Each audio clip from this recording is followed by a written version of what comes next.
जीवमजीवं दव्वं जिणवरवसहेण जणने देठं देविन्दविन्दवन्दं वन्दे तं सर्वदा शिरसा। द्रव्य संग्रह परम मांगलिक ग्रंथ है। आचार्य नेमिचंद भगवान द्वारा यह लिखा गया है। 58 इसमें गाथा हैं। प्राकृत इसकी भाषा है। शैली सुगम है। 7 तत्व 6 द्रव्य 9 पदार्थ है। मोक्ष मार्ग और ध्यान का इसमें वर्णन है। हम सभी लोग भावाश्रव और द्रव्य आश्रव के लिए समझ रहे थे। गाथा नंबर 29 थी। आज गाथा नंबर 30 पढ़ेंगे। जो भावाश्रव की चर्चा चली थी तो आचार्य वन बताएंगे कि ऐसे कौन से भाव के आश्रव करते हैं जिससे कर्म जीव के पास आते हैं। तो जीव कई प्रकार के भाव आश्रव करता है। परिणाम कई प्रकार के होते हैं और उन परिणामों के निमित्त से बहुत सारे कर्मों का आना हुआ करता है। तो वो भाव आश्रव कौन कौन से हैं, अर्थात ऐसे कौन कौन से परिणाम है जीव के जिससे भाव आश्रव हुआ करता है, उन सभी परिणामों को आचार्य भगवान ने 30 नंबर की गाथा में बताया है। ये परम उपकार है आचार्य भगवान का कि हमें वो परिणाम भी बता दिए कि देखो तुम ऐसा परिणाम करते हो, तुम्हारा भाव आश्रव हो रहा है। तुम इस प्रकार से भाव कर रहे हो, तुम्हारा भाव आश्रव हो रहा है। तो उन परिणामों को बताना ये बहुत बड़ी शल्य चिकित्सा है। जैसे एक डॉक्टर जो है एक बहुत बड़े रोग को ठीक करने के लिए उसके अंततः जाकर के उसकी चिकित्सा, उसको ऑपरेशन आदि के माध्यम से शल्य चिकित्सा करके उसके रोग को दूर कर देता है। ठीक है ना। तो इसी प्रकार से हमारे भगवान ने भी जो है जीव की शल्य चिकित्सा की है कि देखो तुम कैसे कैसे परिणाम कर लेते हो, तुमको पता ही नहीं चलता है, और उन परिणामों से कैसे कर्मों का बंध होता है और फिर हम जो हैं संसार से छूट नहीं पाते हैं। तो ऐसे कौन सी चीज़ें हैं भावाश्रव के कारण या निमित्त हेतु, और उनकी हमें जानकारी हो जाने पर फिर हमें उनका त्याग करना चाहिए। यदि हमको पता चल जाए कि इससे आश्रव होता है तो फिर हमको उसको छोड़ना चाहिए, क्योंकि उसको छोड़ने से, उसके त्याग करने से फिर हमारा संसार का बंध नहीं होगा, वरना अनंत काल तक संसार का बंध और होता रहेगा। अज्ञानता से अनादि काल तो बीत चुके हैं और कितने अनंत काल बीतेंगे ये भी पता नहीं है।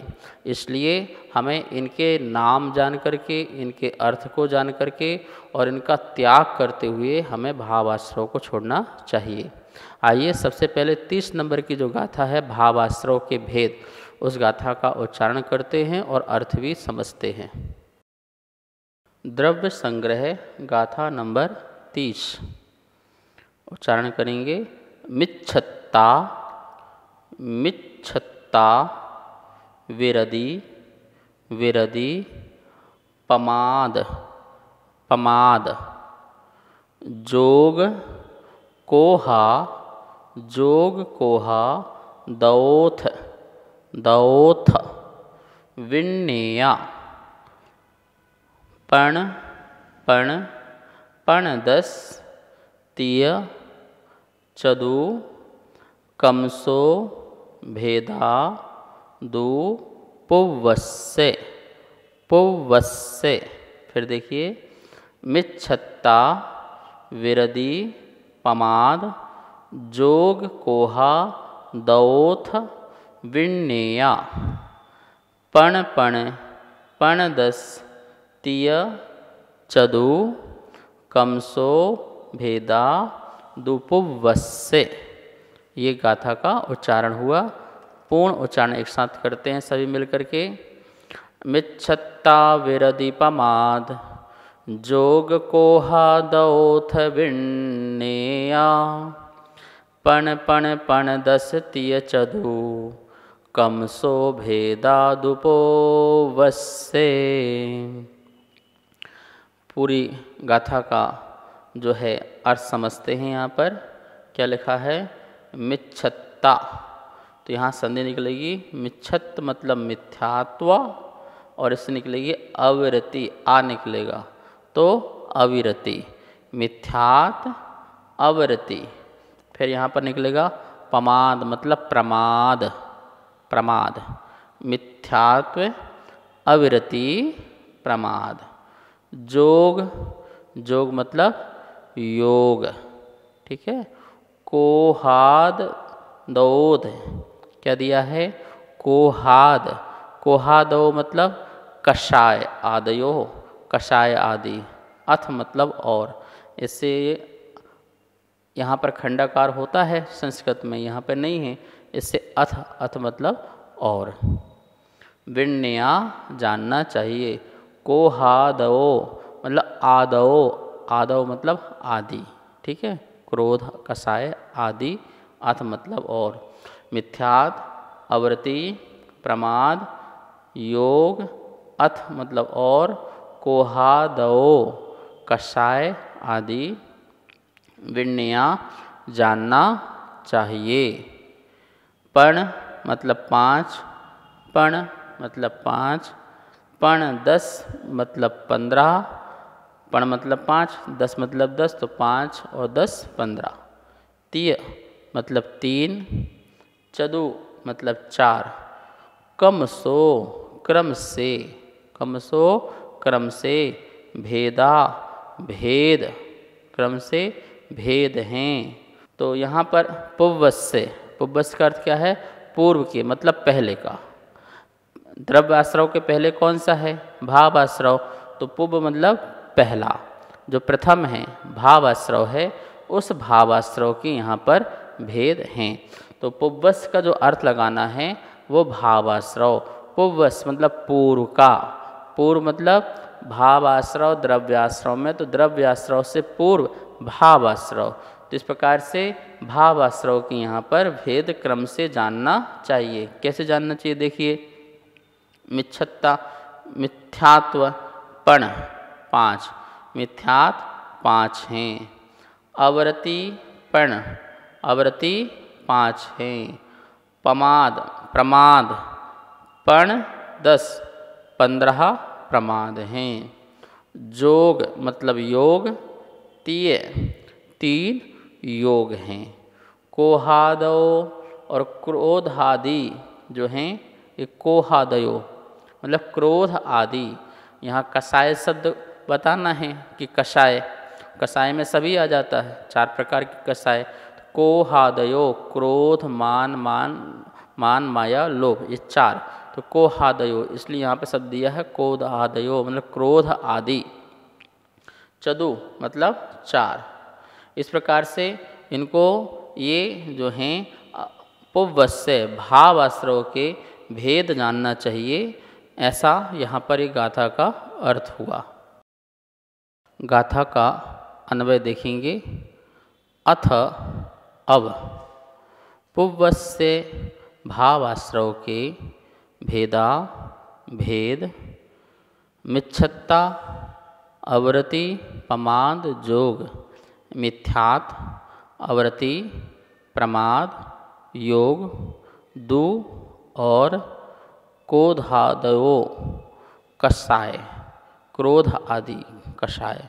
कमसो क्रम से, पण 5 5, पण 10 15, ती चदु 3 और 4 विण्या जानना चाहिए।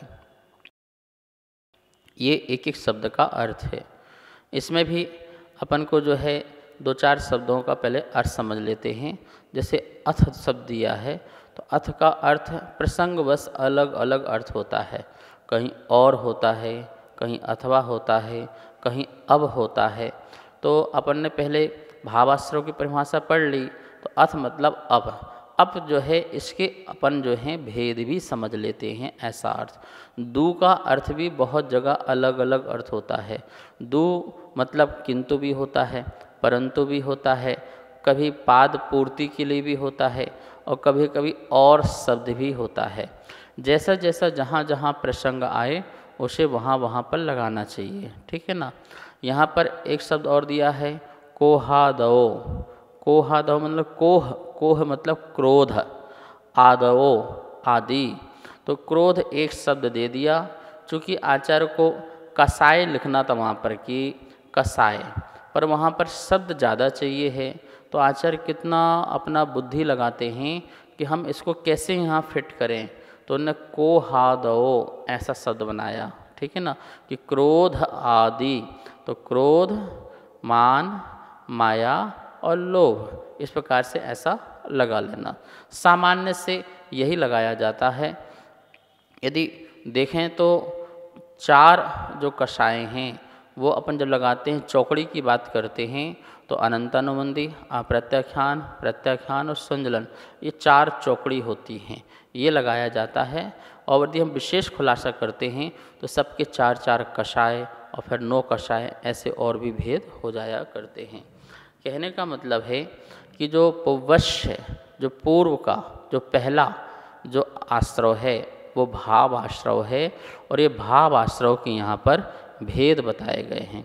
कितने कितने भेद यहाँ बताए गए हैं? मिथ्यात्व के 5 भेद कहे गए हैं। जो मिथ्यात है वो एक नहीं है, कितने प्रकार का है? 5 प्रकार का मिथ्यात हुआ करता है। अवृत्ति, अवृत्ति भी यहाँ पर आचार्य भगवान ने 5 बताई है, 5 प्रकार की अवृत्ति। जो प्रमाद बताया है वह 15 प्रकार का बताया है। आप गिनते जाइए, 5 मिथ्यात, 5 अवृत्ति, 15 प्रमाद, कितने हो गए टोटल? 25 हो गए, ठीक है ना। कोहादयो और क्रोध आदि, कितने दिए हैं क्रोध आदि? तो यहाँ पर पहले योग लगाइए, तो योग दिए हैं 3, तो 25 और 3 कितने हो गए? 28 हो गए हैं, ठीक है। और क्रोध आदि चतु 4 कसाय, तो 28 और 4 कितने हो गए?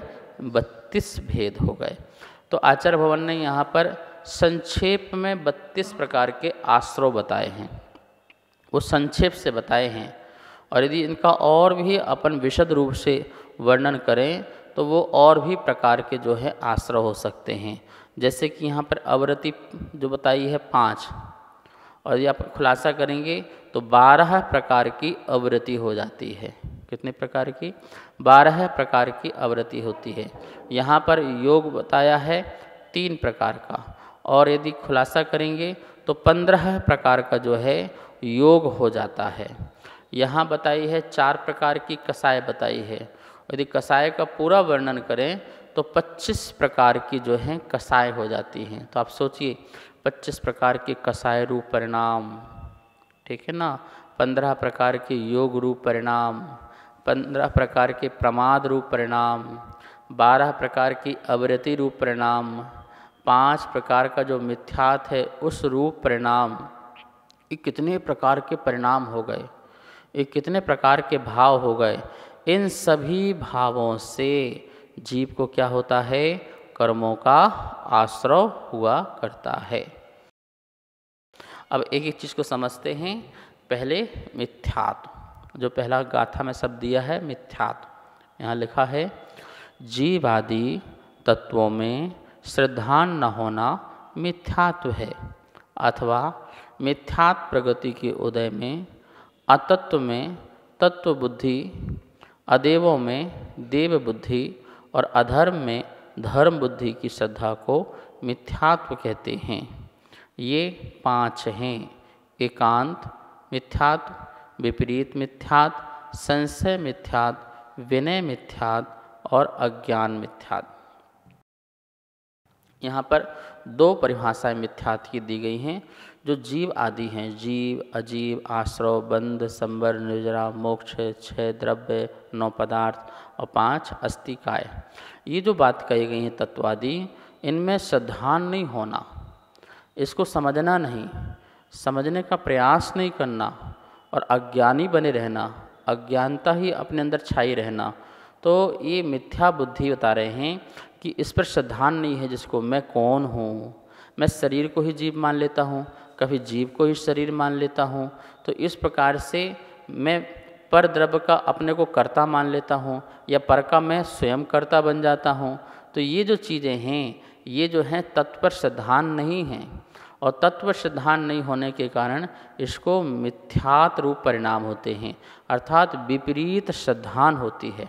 देखो, बिना श्रद्धा के कोई भी जीव नहीं है, श्रद्धा जीव का स्वभाव है, लेकिन श्रद्धा सम्यक श्रद्धा हो तो वह उसके लिए मोक्ष मार्ग में कारण बने। लेकिन मिथ्या श्रद्धा हो तो वह संसार में कारण बने, बंध का कारण बने। जो विपरीत श्रद्धा है वो बंध का कारण है, ठीक है ना। और जो सम्यक श्रद्धा है वो बंध का कारण नहीं है, वो मोक्ष का कारण है, वो कर्म निर्जरा का कारण हुआ करता है। ध्यान रखना, सम्यक दर्शन से कोई कर्म का बंध नहीं होता है। सम्यक दर्शन के काल में पाया जाने वाला जो राग द्वेष है उससे कर्म का बंध होता है। सम्यक दर्शन से कोई कर्म का बंध नहीं हुआ करता है। और लेकिन मिथ्या श्रद्धा के समय में नियम से कषाय होती है, अशुभ कषाय होती है और उससे अशुभ का ही बंध हुआ करता है। इसलिए ये मिथ्यात् सदा बंध का कारण है। एक बात और कही यहाँ पर, मिथ्यात् प्रगति के उद्देश्य। एक मिथ्यात् प्रगति है, एक कर्म का नाम है मिथ्यात् प्रगति, वो निमित्त है, अंतरंग निमित्त है। उसका जब उदय आता है तो आत्मा जो है या जीव जो है अतत्व, जो तत्व नहीं है, जो भगवान नहीं है, जो गुरु नहीं है, जो शास्त्र नहीं है, जो मोक्ष मार्ग के आयतन नहीं है, ऐसे आयतनों में भी क्या होता है, उनको भगवान मान लेता है, उनको गुरु मान लेता है, उनको अपना अच्छा हितकारी मान लेता है, सुखकारी मान लेता है। ये क्या हो गया, तत्व बुद्धि में अदेवों में देव बुद्धि होती है, अतत्व में तत्व बुद्धि मान लेता है। अदेवों में देव बुद्धि, जो अदेव हैं, देव नहीं हैं, उनमें देव बुद्धि हो जाती है उसकी। अधर्म, जो अधर्म है, जैसे हिंसा करना अधर्म है, बलि चढ़ाना अधर्म है, जीवों को मानना अधर्म है, ऐसा अधर्म में भी उसकी धर्म बुद्धि हो जाती है। नहीं ऐसा करना है। कितने लोग ऐसे संसार में हैं, ये देखो ऐसा नहीं करेंगे तो ऐसा हो जाएगा, इसलिए ऐसा करना है। वो हिंसा प्रवृत्ति में चले जाते हैं। क्यों? क्योंकि उनको श्रद्धा बैठ जाती है। तो ये क्या बैठ गई, जो सच्चे भगवान हैं उनमें श्रद्धा नहीं हुई, जो सच्चे भगवान नहीं हैं उस पर श्रद्धा, जो सच्चे गुरु नहीं हैं उस पर श्रद्धा, जो सच्चा धर्म नहीं है उस पर श्रद्धा हो जाती है। और वो वहाँ से निकल नहीं पाता, छोड़ नहीं पाता, क्योंकि जीवन में उसको वही प्राप्त हुआ है, नियम से अगृहीत मिथ्यात् प्राप्त हुआ है और उसी अगृहीत मिथ्यात् को वह धारण किए हुए हैं और उसे छोड़ नहीं पाता है। ऐसी उसकी जो कुबुद्धि होती है, कुश्रद्धान जो उसका होता है, वो मिथ्यात्व कहलाता है। और ये 5 प्रकार का हुआ करता है। इनका जो है अपन वर्णन 5 प्रकार के मिथ्यात्व का कल समझेंगे। समय हो रहा है, आइए माँ जनवाणी की स्तुति करते हैं। वाणी के ज्ञान ते सूझे लोकालोक, सोवाणी मस्तक नमो, सदा देत हूँ धोख, सदा देत हूँ धोख। सबको बहुत बहुत मंगल आशीर्वाद। इस कार्यक्रम के पुण्यार्जक थे श्री खंडेलवाल दिगंबर जैन मंदिर, राजा बाजार, कनॉट प्लेस, नई दिल्ली, एवं श्री खंडेलवाल दिगंबर जैन मंदिर, वैदवाड़ा, दिल्ली के अंतर्गत खंडेलवाल दिगंबर जैन पंचायत, दिल्ली। जिनेंद्र जैन नरपतिया अध्यक्ष, धीरज जैन कासलीवाल महामंत्री, विजय लोहाड़िया विक्की उपाध्यक्ष, गौरव पाटोदी मंत्री, विनोद पांड्या कोषाध्यक्ष।